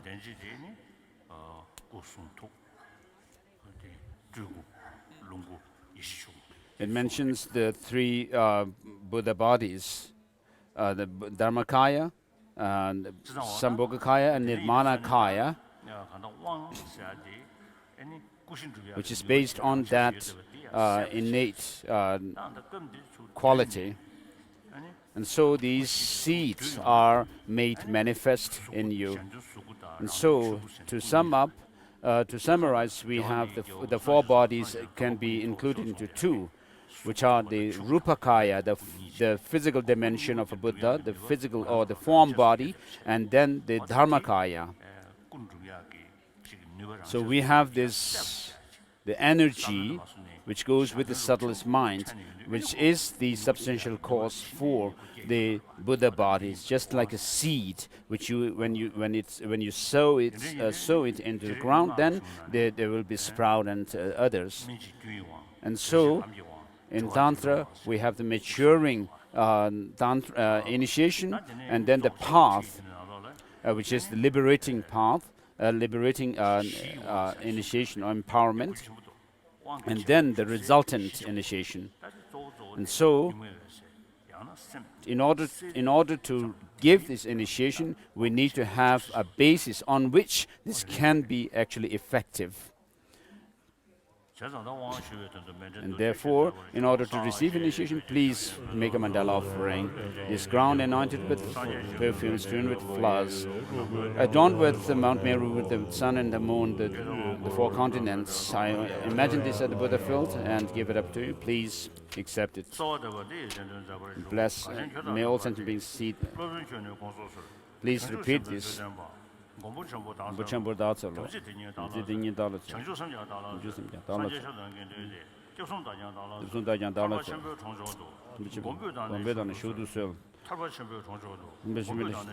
Master, please lead me into the great city of liberation.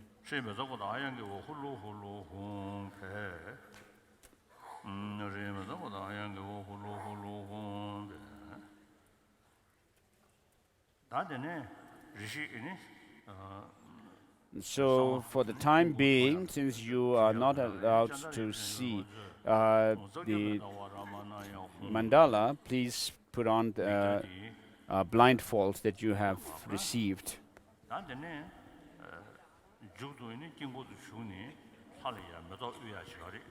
And later on, you will be making offering of flowers to the mandala, in the mandala. So please keep the flower that you have received. And then hold your hands in this lotus lineage mudra or hand gesture. So open your hands like this, with the two hands touching each other, and open the palms open. Please say this mantra, Om Pema Upavaya Swaha. And just like before,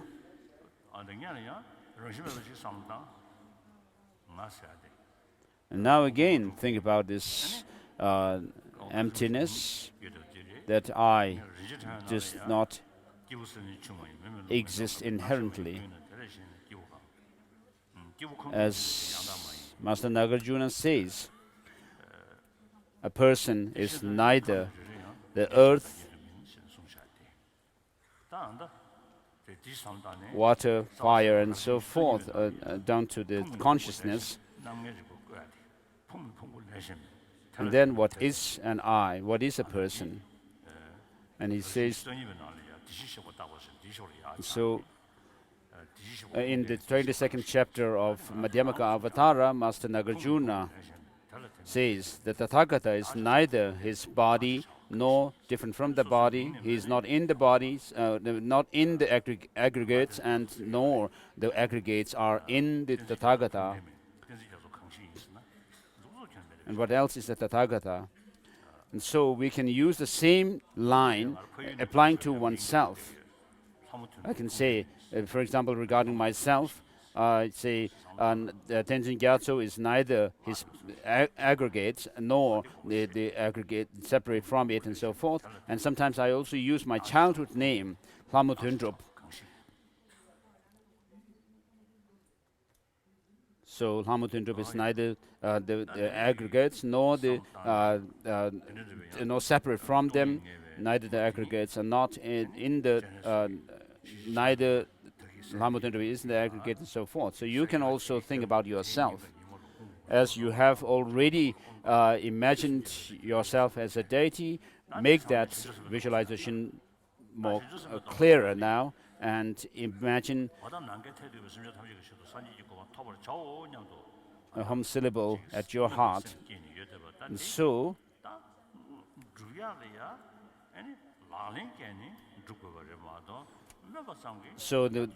we have already generated bodhicitta, the aspiring bodhicitta, which is this attitude or the wish to become a Buddha for the benefit of all sentient beings. We should not live it just to lip service or mere words, but we need to practice whatever we can in terms of giving, practicing generosity, practicing morality, patience, and joyous effort, concentration, and wisdom, and so forth. So whatever we can do now, we should do to benefit other sentient beings. Even the tantric rituals and the four, what are known as the four activities, should be done within this attitude of benefiting other sentient beings. So you should think of keeping all the Bodhisattva vows like dearly as you hold on to your dear life. So without hypocrisy, you should determine that I will engage in the Bodhisattva practices correctly. And therefore, you are going to take the Bodhisattva vows. And here, you are taking the example of the Buddhas and Bodhisattvas. Just as they have generated bodhicitta, I will do it. I will generate bodhicitta, and just as they have engaged in the bodhisattva practices, I will do so. And engage in the bodhisattva practices to reach Buddhahood. First, you are going to take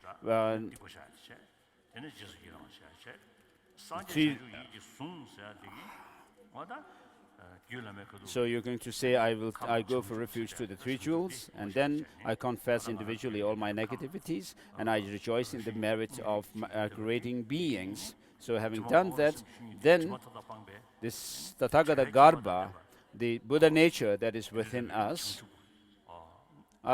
which is at this stage and tainted by all kinds of defilements, I will make this into a purified state. I will use this to reach that state where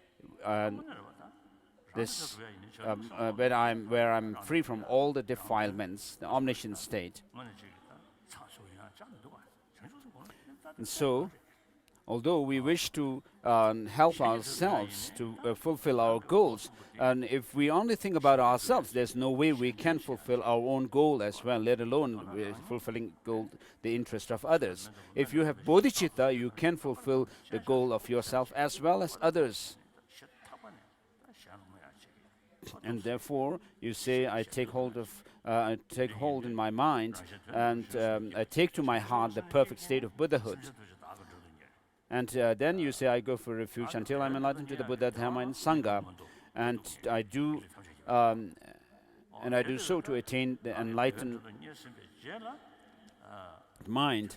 In order to fulfill the aims of myself and others, I shall develop a supreme enlightened motive. So first, you will lead other sentient beings to higher rebirths, fortunate rebirths, and then you will lead them to the definite goodness and liberation, and then ultimately to the omniscient state of Buddhahood. And therefore, you say, I shall develop the supreme enlightened motive, and towards and I will invite all my sentient beings as my guests. And then you say, I shall engage in this supreme enlightened conduct, which means that I will engage in the Bodhisattva practices by taking Bodhisattva vows, which comprise the 18, keeping away from the 18 downfalls and 46 secondary infractions. And so, with regard to the 18 downfalls, we say that I will not think, praise myself and belittle others or despise others and so forth, because these actually come from your selfishness, total selfishness, and therefore you say, may I become a Buddha to benefit all sentient beings. Please repeat these lines. Kneel on your right knee. So somehow, if you do not have the courage to take Bodhisattva vows, still make an aspiration that may I be able to follow in the footsteps of the Buddhas and Bodhisattvas in the future. But as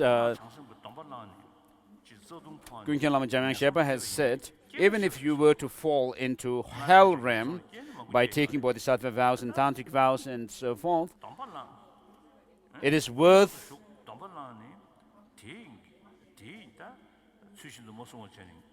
undergoing that, he says.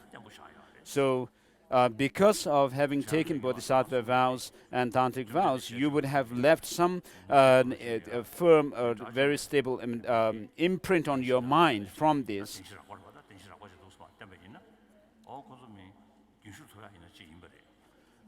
And so there is a story which Charamcha used to tell me.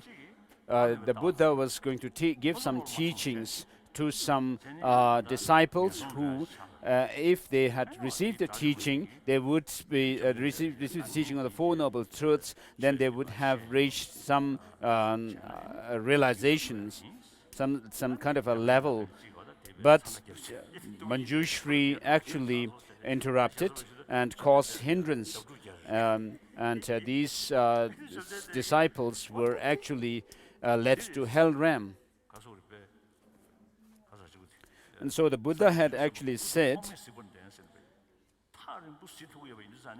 so because the Buddhas and Bodhisattvas are able to see things which are very remote in time and space. So although these disciples were led into some lower rams, hell ram, but in the end, when they come out of that ram, then they were able to engage into the Bodhisattva practices and go through the Bodhisattva path. And whereas if they had received the teaching on the Four Noble Truths, they may have been able to attain what is known as the stream enterer and so forth. But if they had done so, then it would have taken them much longer to enter into the Bodhisattva Mahayana path. And so, just make your aspiration to be able to engage in the Bodhisattva practices and take the Buddhas and Bodhisattvas, of course, have their blessings for us. And so it is said that just keeping a single vow at such a time like today, a degenerate time, is much more beneficial than keeping all the vows of a monastic during the time of the Buddha. So, people of course admire me, and the Chinese authorities sometimes, of course, they call me a demon. So Tibetans inside Tibet are living under such a difficult situation today. And I'm living in exile. And we are, of course, living in exile.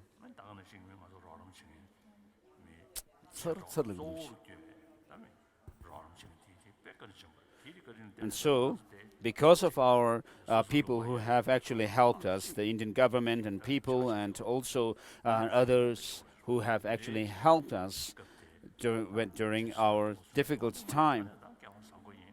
So at such a time now, we are very fortunate to be able to Bodhisattva vow, and so think that it is worthwhile taking Bodhisattva vows, and if not now, when should I take it? I go for refuge. Please repeat. I go for refuge to the three jewels. I confess individually all my negativities. I rejoice in the merits of beings, all beings.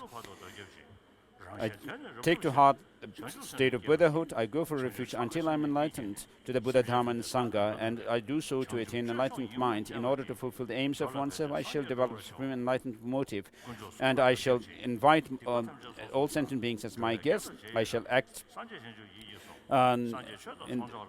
engage in the delightful supreme enlightened conduct. May I become a Buddha to benefit all beings. Please say this 3 times. I take refuge in the three jewels. I confess all my misdeeds individually. I rejoice in the merit of all beings. And I take hold of the Buddhahood. And I take refuge in the Buddha, Dharma and Sangha, and I'm enlightened. I do so to attain an enlightened mind. In order to fulfill the benefit of interest of myself and others, I shall develop the supreme enlightened motive, and I shall invite all my sentient beings as my guests. I shall act with supreme enlightened conduct. May I become a Buddha to benefit all. And so, just as the Buddhas and Bodhisattvas of the past have taken the Bodhisattva vows in the past and have kept them, likewise I will do so. And at this 3rd repetition now, when you say, may I become a Buddha to benefit all, feel convinced that you receive the full set of Bodhisattva vows. I go for refuge to the three jewels. I confess individual all my misdeeds. I rejoice in the merit of all beings. I take to heart the perfect state of Buddhahood. I go for refuge until I'm enlightened to the Buddha, Dhamma and Sangha, and do so to attain the enlightened mind. In order to fulfill the aims of myself and others, I shall develop the supreme enlightened motive, and towards all and I invite all sentient beings as my guests. I shall engage in the supreme enlightened conduct. May I become a Buddha to benefit all beings. And so, because of our habituation with the selfish attitude, please repeat this.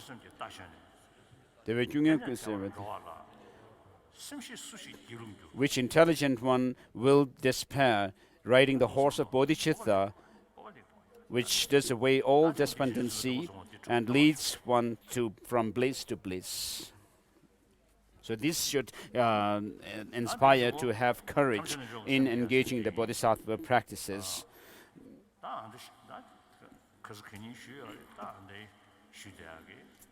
So I have been talking about this in the past days, as well as I wish to say today. So Master Atisha has said that the sun and moon, like bodhicittas, are worthwhile generating, even if it takes aeons. And so he said we should not think that it takes so long to cultivate bodhicitta, like the sun and the moon. So it's worthwhile to cultivate them. The bodhicitta, this altruistic spirit of enlightenment, and the understanding of emptiness. You should think that these two, apart from these two practices, cultivating these two, and there is no other thing that I should do. And so on a daily basis, you should meditate on these two types of bodhicitta. So first have this intention or determination to become a Buddha for the benefit of all sentient beings. Please meditate for a minute or so.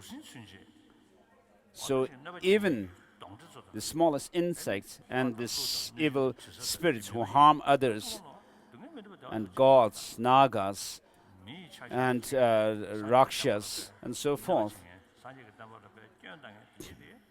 and also those who criticize Buddhism, the teaching of the Buddha, and who harm the Buddha Dharma.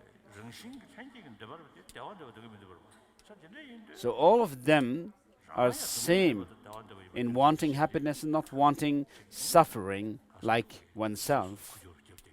And therefore we all do things with that wish. So we are all in the same boat of wanting happiness and not wanting suffering.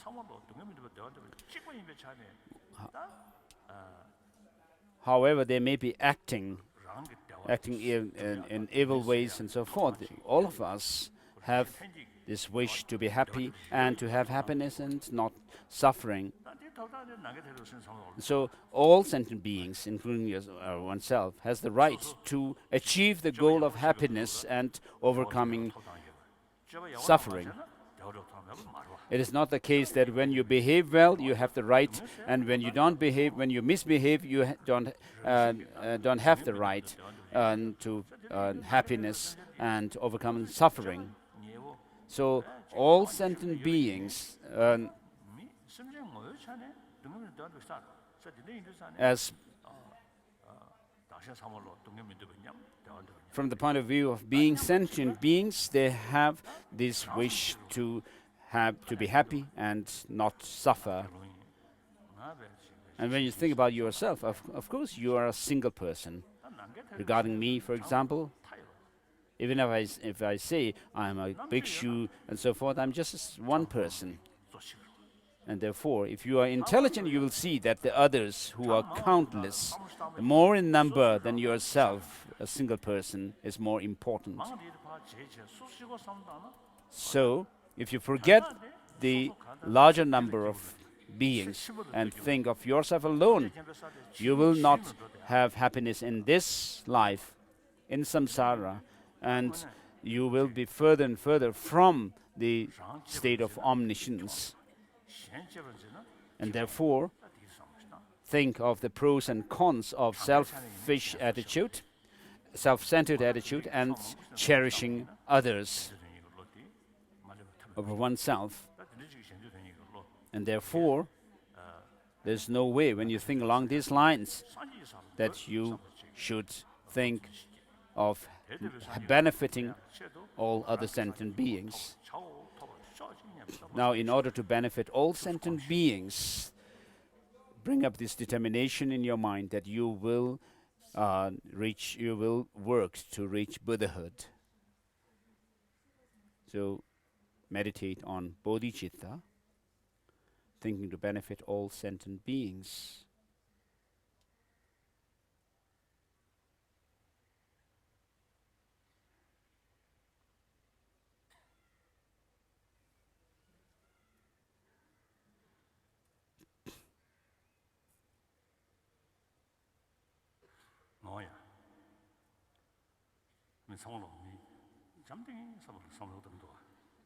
So everyone is quiet and really thinking.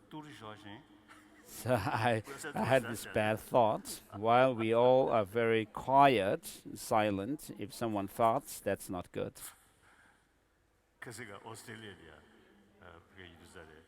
So when I was in Australia last time, in a public talk, there was a lady from who was from Nigeria originally. It was in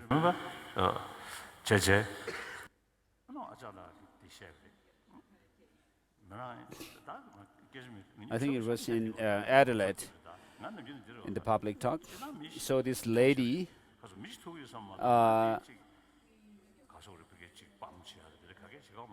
of course, whenever I meet anybody with a large number of people or just single person, I always think myself as a simple human being. And so she said that she has upset stomach, and I asked if she had actually she farts, and she said yes. And so I told her that when I was on planes and I have this gastric problem, I would look here and there, and if nobody's looking, then I would actually fart. And there was once a Tibetan official named Gadang Losang Yishi, and he was actually going on a circumambulation, and in front of him he said there was an Indian man and who was actually, while working, farting along the road. And so since he was doing that, then Gadang also farted, thinking that was a big deal. And so when Gadang did that, the Indian man actually looked at him, so in amazement. And so when the Indian man himself was farting, it was not a big deal, but when somebody else did it, it was a big deal for him. So that's really nonsense, isn't it? So in any case,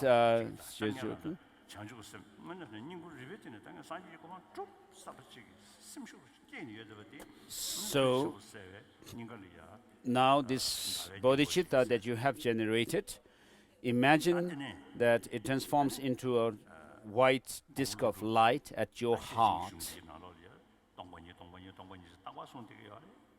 And so Master Nagarjuna and also in the Prajnaparamita Sutras, there's teaching on Prajnaparamita Sutras teach emptiness everywhere. And then Master Nagarjuna also taught emptiness. And so, as we find in the lineage guru prayer, the Buddha is the supreme amongst all the teachers. And so, we need to apply the antidote to the root of our suffering, which is ignorance about the reality of things, which is to say this clinging to the true existence, independent existence in things and self. And therefore, we need to combat that with the realization of emptiness.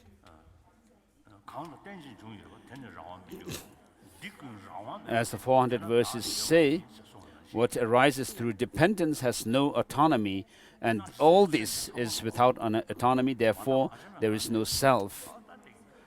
So of course everything around us, when we do not do any kind of analysis or search into the things, they do appear to have some kind of objective independent existence. And if that were the case, that things were to have any true objective existence, then we should be able to, it should become clearer and clearer as we search for it in the different things.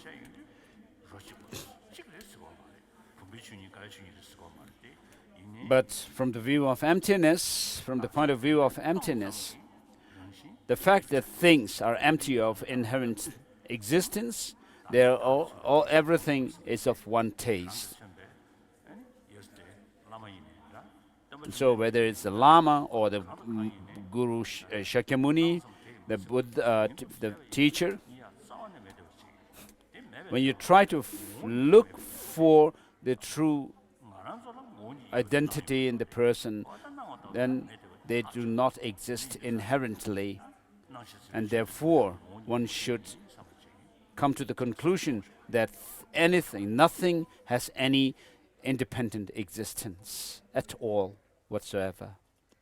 So meditate on emptiness, thinking that nothing whatsoever has any inherent independent existence.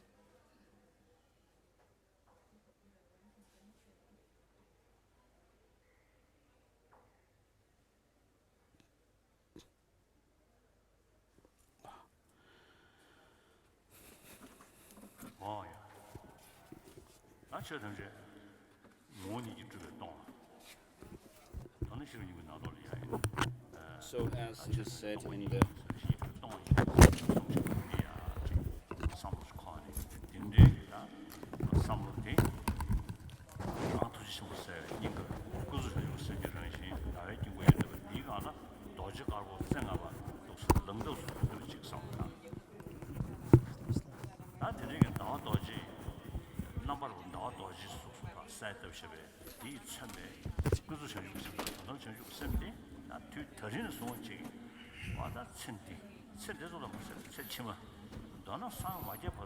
So that kind of mind that we have set up while meditating, so I will contemplate on that mind, not just for this life, for the hundreds and thousands of lives to come, and not just having mere understanding of these minds, but through making effort, and we will meditate until we are able to generate that mind effortlessly.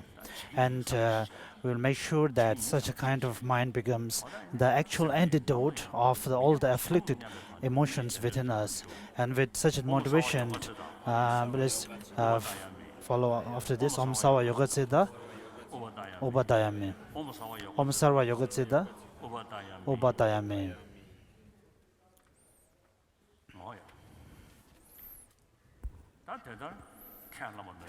So as you have accepted and so from today onwards, and of course I do not have anything to say against for a practice, but those who are not following and practicing the same way, from today onwards, when we speak about Bodhicitta or the wisdom realizing emptiness, so we need to think about that as much as possible. So eventually it is important that we actually remind about the profound view at least a few times a day, and this is the purpose behind taking empowerments. So even if you take thousands and hundreds of empowerments initiations, but if you do not practice the bodhicitta and the profound view of emptiness, then there is of no use. So you have manifested, you have visualized the mind of bodhicitta in the form of the moon, and similarly from the from the master's heart, a similar of that bodhicitta mind appears from him and dissolves to your own mind through your body, and the bodhicitta mind you have generated before, you have to think that it is certain and stabilized.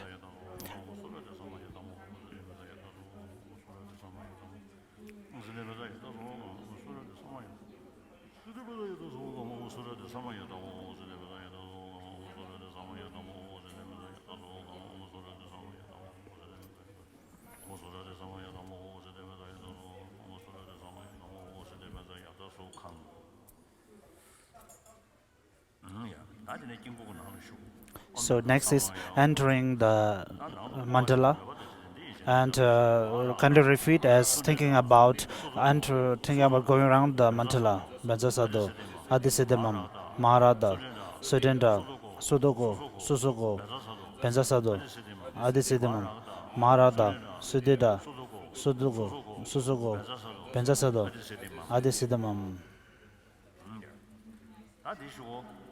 So after that is making offerings and doing prostration from the eastern side, and with your hand folded to your forehead and your neck. So on the first on the chord, Om Namate Hum, and then next to your neck, Nama Nama Hum, so to your heart. And in order to invite the deity, Tuje Chambo, Dala Abazed so, Tijishaba Tamji, Chinja Loshi, Tuje Chambo, Dala Abazed so, Tijishaba Tamji, Tinarism, Tuje Chambo, Dala Abazed so.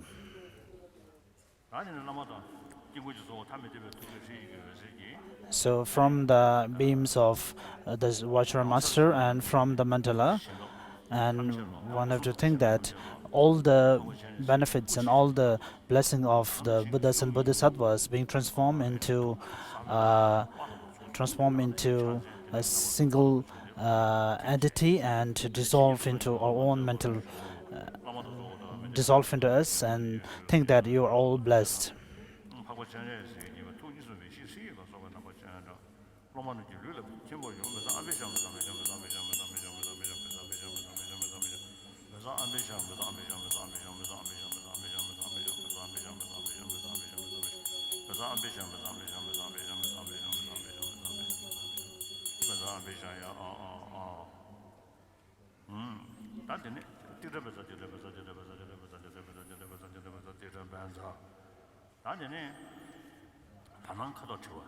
So next is checking about the color of the sky. You must, with the red band on your, you must put it on your eye and immediately remove and look at the sky immediately. What appears to you? So sometimes you might see different colors. It may not happen all the time. May all the initiations, it may not, such kind of things may not appear, but sometimes some strange and some unusual colors appear. And repeat after me. Shribenzakoda, Hayagriva, Hulu Hulu Humbe. Shribenzakoda, Hayagriva, Hulu Hulu Humbe. Shribenzakoda, Hayagriva, Hulu Hulu Humbe.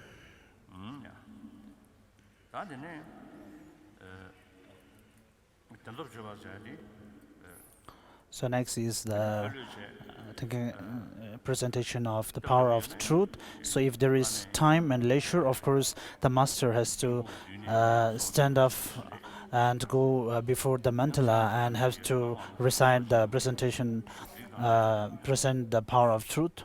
And Tujana Rinpoche says that from the throne also the Lama has the custom of just bowing a little bit and recite the power of truth. So since there is no time, I'll also follow in the same way.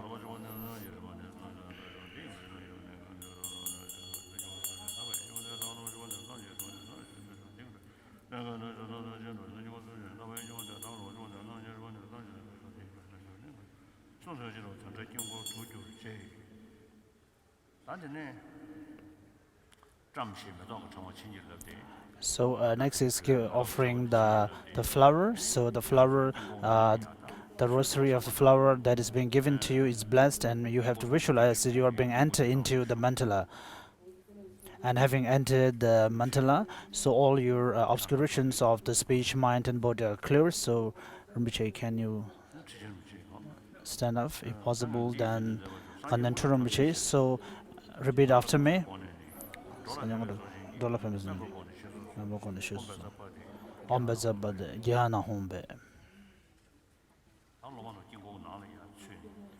So the disciples has been already entered inside the mandala, and here the Rinpoche, and when he throw the flower, and you all should visualize that you are throwing the flower and repeat Pradisa Benzaho.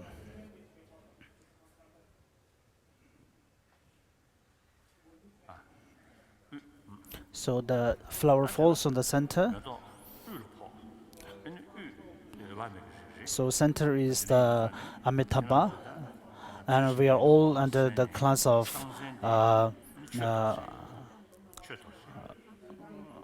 Amitabha, and your all, the secret name is the Vajra Padma, or you can also say Dharma Vajra.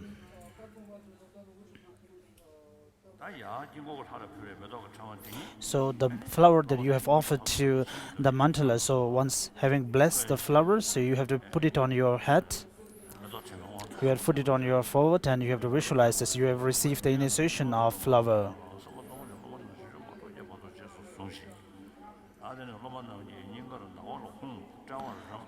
And you have to visualize as you have been led and guided by the Bodhisattvas for all the time.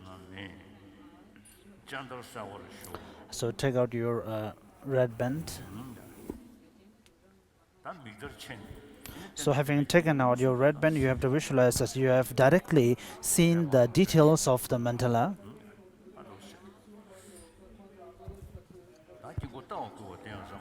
So next is to request to see the mandala.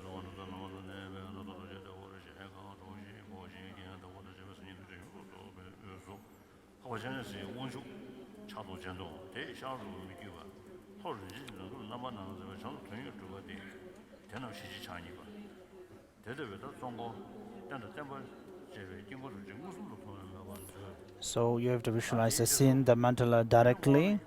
And next, as for the main initiation, there are two types: the water initiation and the crown empowerment. The water empowerment and the crown empowerment. The subsequent permission for explaining Dharma, the empowerment of seven kingdoms, is auspicious substances. So first, offering a mantle for the water empowerment.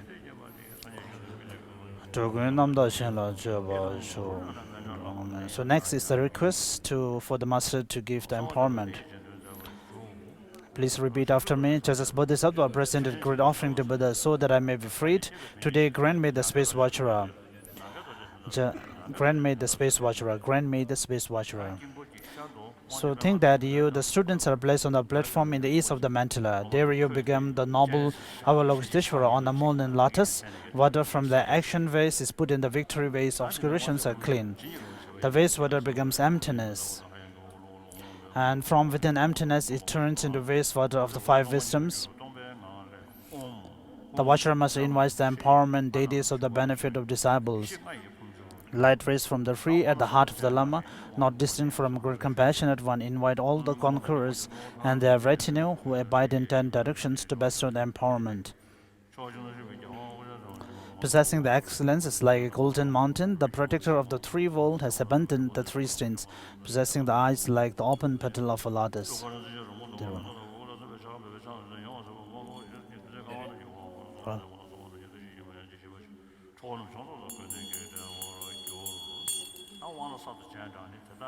So having invited all the deities and visualizing that they have all the crowns and they bestow upon us, they confer the water initiation, and having conferred that, all the negative karmas are clear, and may we be able to attain the wisdom body, the Dharma body.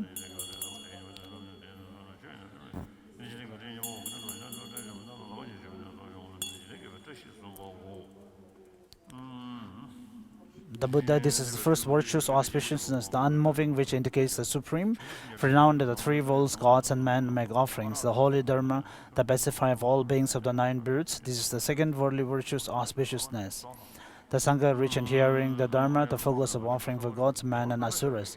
The Sangha, the supreme assembly, the humble yet glorious basis. This is the third worldly virtuous auspiciousness, throw flowers to the disciples.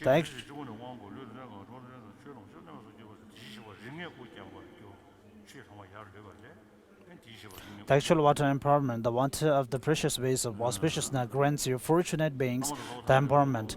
Karma, afflictions, obscurations are purified, and one's mind becomes moist with Bodhicitta.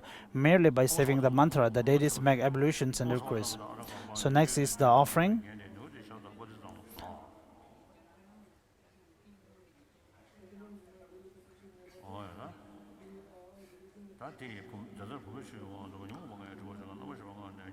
The water empowerment is thus granted, and one's whole body is filled with the experience of bliss. All sins are purified. The leftover water collects and arises as a crown ornament of the five Buddha mantras. So next is the crown empowerment. Recite a verse of Mandala, offer a Mandala to receive the crown empowerment. Next is the request. Repeat after me. Just as Vajra Buddha presented great offerings to the Buddha so that I may be freed, today please grant me the space Vajra. Grant me the space Vajra. The ground is blessed with the water and action mantra. It then dissolves into emptiness and arises as a crown of the nature of five families. For the benefit of the disciples, the empowerment deities are invited by sending light rays from the silver at the heart of the Lama. So the deities which confer the water empowerment are already dissolved in us. So we are re-inviting the deities who confer the crown empowerment. This is the crown ornament of the five Tathagata families. It bestows empowerment on you, the fortunate ones. It brings to completion the qualities of body, speech, and mind. May you quickly attain the Buddhahood of the five families. The students think that by placing it on their head, empowerment is granted. Merely by reciting that, the ablution is performed.